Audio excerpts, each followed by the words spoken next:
You are listening to the Toxic Mold Podcast with Steve Worsley, the toxic mold expert and your number one source for mold consulting and mitigation in the USA. Let's dive into a brand new episode. Before we get started on this episode, here's a not so short disclaimer. While all attempts have been made to verify the content provided in this podcast, neither the podcaster or the producers assume any responsibility for errors, omissions, or alternative interpretations of the issues discussed here. All information stated in this podcast is the opinion of Steve Worsley. Steve Worsley is a mold specialist with over 25 years of experience in the construction and mold industry. The Toxic Mold Podcast is for information sharing purposes only. The views expressed are those of the podcaster and his alone. These views should not be taken as expert instruction or commands. While there may be references to medical conditions and symptoms, all podcast episodes are the opinion of Steve Worsley, and any medical questions or concerns shall be addressed with the appropriate licensed medical professional or professionals. As the podcaster refers to different mold types, please be aware that Steve Worsley is not a microbiologist, and questions concerning mold specifics should be answered by the appropriate professional.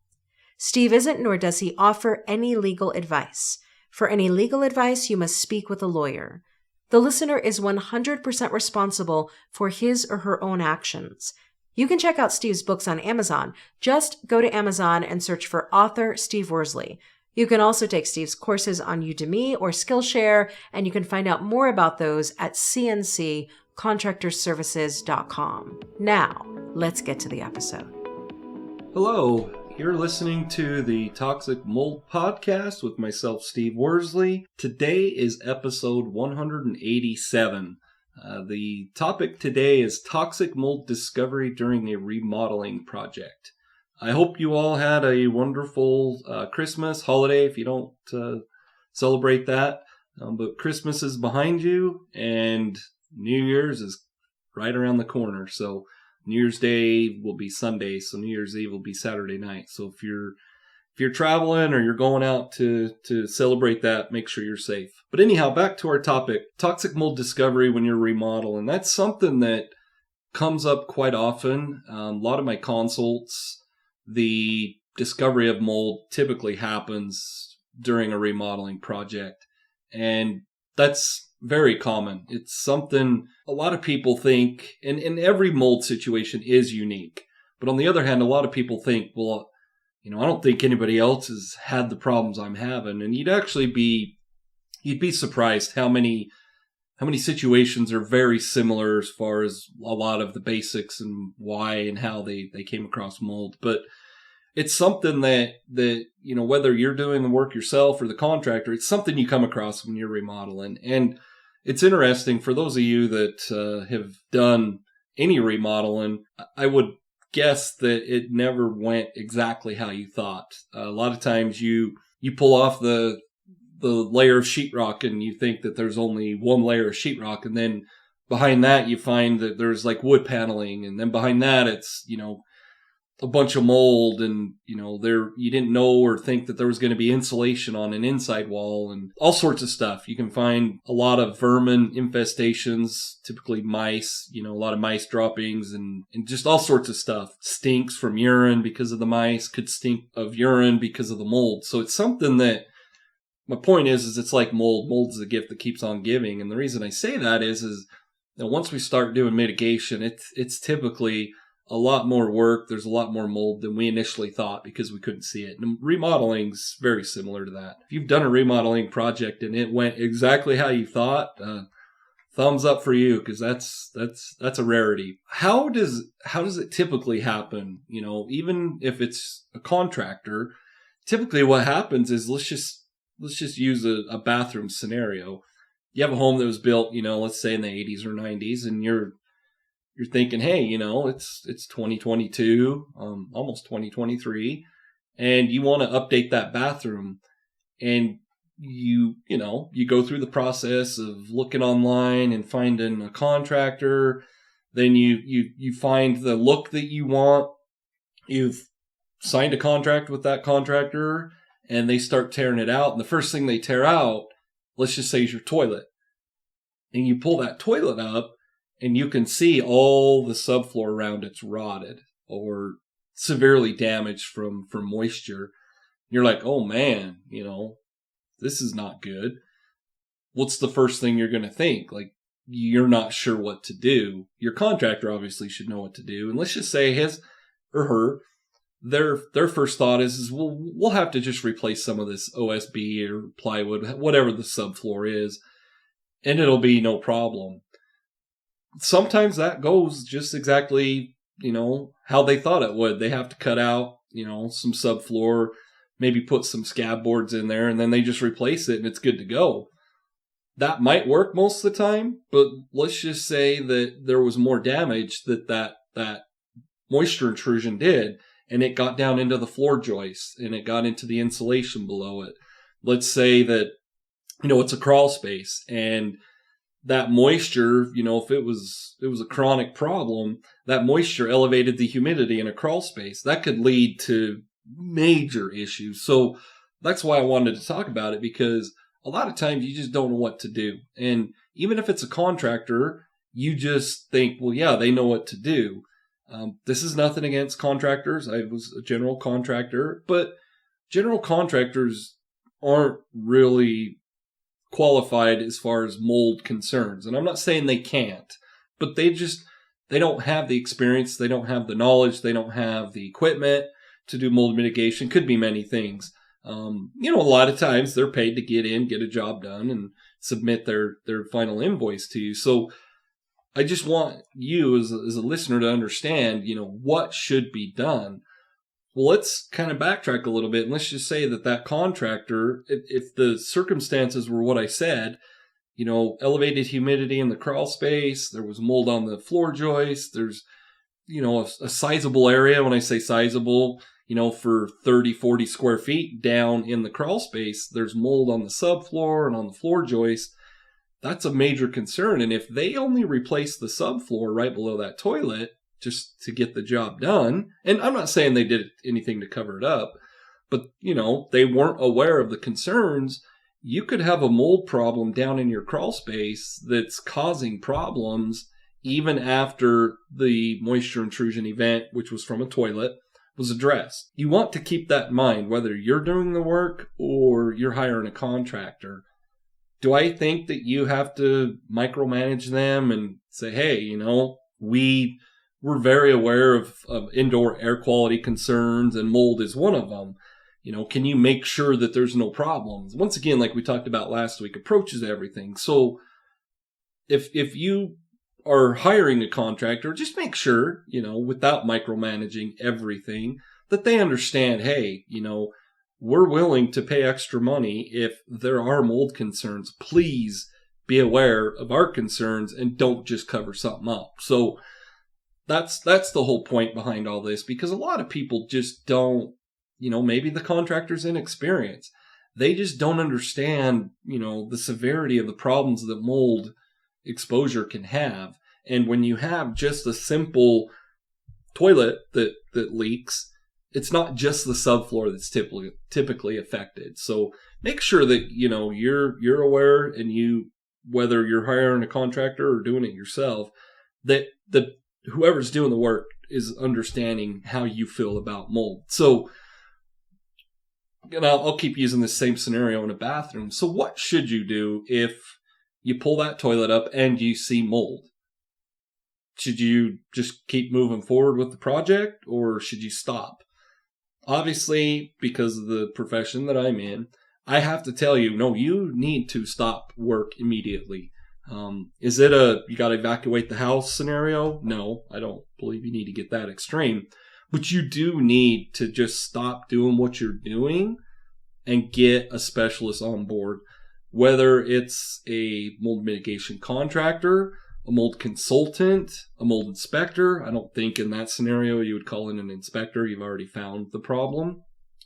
But you should get somebody else involved. And I understand, you could say, well, I YouTube something, or my contractor knows what he's doing. We'll be fine. if you're okay with that, then that's cool. If you're okay with it, I'm okay with it. But at the end of the day, I want you to be safe and the occupants of your home. So the first thing you should do is get a mold specialist on board. And, we all do things differently. As you very well know, I get accused of being very aggressive. But we are very thorough and we are aggressive, and we're going to do things to make sure that you're not going to be exposed to mold due to that toilet defect down the road. And so we would come in, or if I was consulting with you, I would say, hey, the first thing you've got to do is you've got to get a containment up. And that containment, could be done in many different ways. If we were to do the mold mitigation, we would get very aggressive. We would literally say, hey, you've got to have a containment at the bathroom. We need one down the hallway so that no of the other rooms are of any concern with cross-contamination. We would get very aggressive. And it is because we don't want cross-contamination concerns. We would have to address, once again, what's below that toilet. If it's a crawl space, that's a lot different than, let's just say it's a basement. If it's a basement below that toilet, is it finished? Are there ceilings up? Is it unfinished? There's lots of different scenarios. So that's why, in my opinion, it's important to get a specialist on board, because we're going to look at it more from the mold perspective versus you getting your bathroom back. And I get it. You don't want this to drag on. But if you were to have an issue like that and you did get specialists involved, let's just say you have CNC Contractor Services come in and address the mold concerns, it's not going to tie up the project for weeks. Unless obviously we couldn't get in there because we're booked so far out. But my point is it's not like you're putting the project on hold and you're not going to have a bathroom for months now. We, without going through all the processes we would go through, we would come in, and at the end of the day, what we would do is we'd probably work out something with you and your contractor and say, hey, let us do the removal of, the rest of the things. The toilet's already removed, but let us remove the vanity and do all that. And, maybe the contractor, we can figure out costs there. And I guess my point is that you, even if you're doing it yourself, you need to have a mitigation company that comes in and actually removes the rest of the building materials in that bathroom. Because if let's just say, you're going to remove the tub also, which is probably not common for a lot of you on a bathroom remodel. But anyhow, you remove the vanity and there's a bunch of mold behind that. And you remove the tub and there's a bunch of mold. You could run into a lot of mold concerns. So that's why you should get the professionals involved. And so going back to what I was saying, if you were to get CNC Contractor Services involved, it would only take us a few days to do what we needed to do once we're on site. And everything would be done to our standards, to our business scope of work protocols. It's going to be done in the proper manner, but it's not going to hold your project up for weeks. So keep that in mind. You need to have someone that deals with this every day and that wants to make sure the air quality in your home is not compromised. So don't just find something and then try to cover it up, which brings up my last subject is, can you just cover up the mold? You can put new flooring over it, right? That's not a big deal. Or someone told me you can put waterproofers on. I hear Kills a lot. And Kills is something we use, but it's not the only waterproofers we use. But I hear that all the time. Can't I just spray Kills on it? No, that's encapsulating it. And just to kind of touch on when I said we use waterproofers, we do not use those to cover up mold. We don't use it to encapsulate mold. We use it as a preventative measure. So when you're done, and let's just say 6 months down the road, going back to the scenario we've been talking about, we would clean all the mold, remove all the mold from the floor joist. We'd replace the subfloor. When we're done, we would actually put waterproofers on the floor joist and the subfloor.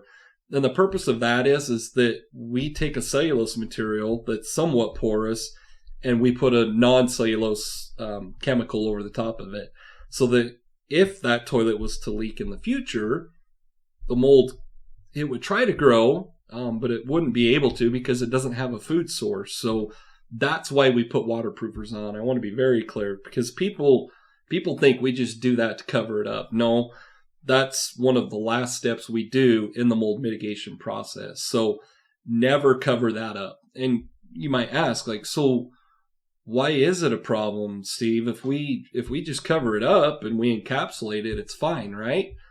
Not necessarily, because if you don't, encapsulate it all properly, you could still have mold spores that could become airborne.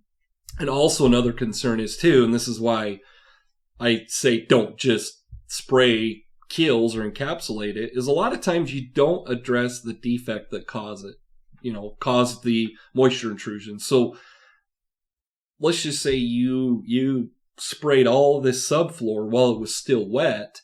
It's actually going to encourage more mold growth in the subfloor, where you can't see. And on top of that, the wood's all wet, so wood rot's going to happen. So don't just cover things up. I know, going back to like I was saying with the contractor, I get it. You guys want your bathroom back, but it's going to cause you a lot more problems down the road. And if you don't address it,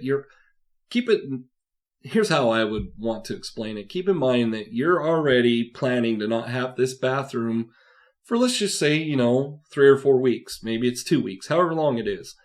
If you decide to cover up that mold and not deal with it, when you actually have to deal with it because you start getting really sick or one of your children's sick, you're going to not have that bathroom for probably a month down the road. So don't just cover it up and think that it's going to go away, because it's not. So going back to, why you want to get a professional involved. First and foremost, we're going to make sure that you're doing things properly.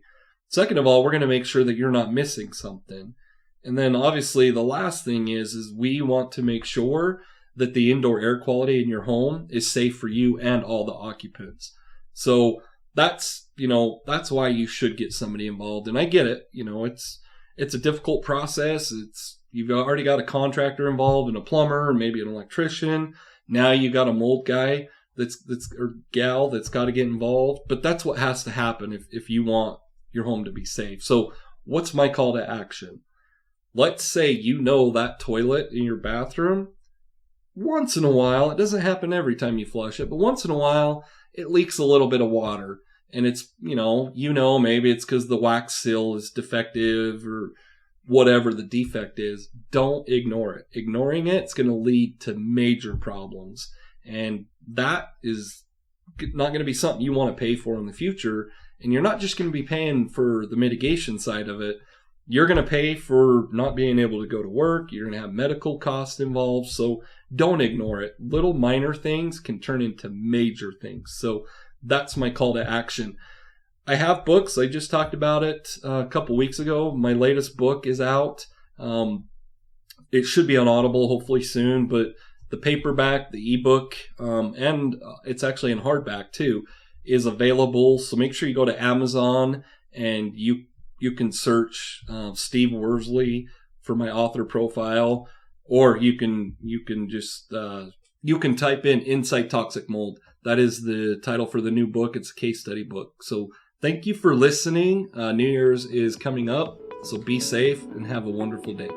Thank you for listening to this episode. Make sure you go to our website at cnccontractorservices.com and sign up for the mold investigation checklist. Again, go to cnccontractorservices.com and get your free mold investigation checklist today. You can also on cnccontractorservices.com find out more about Steve's courses and books and consultations.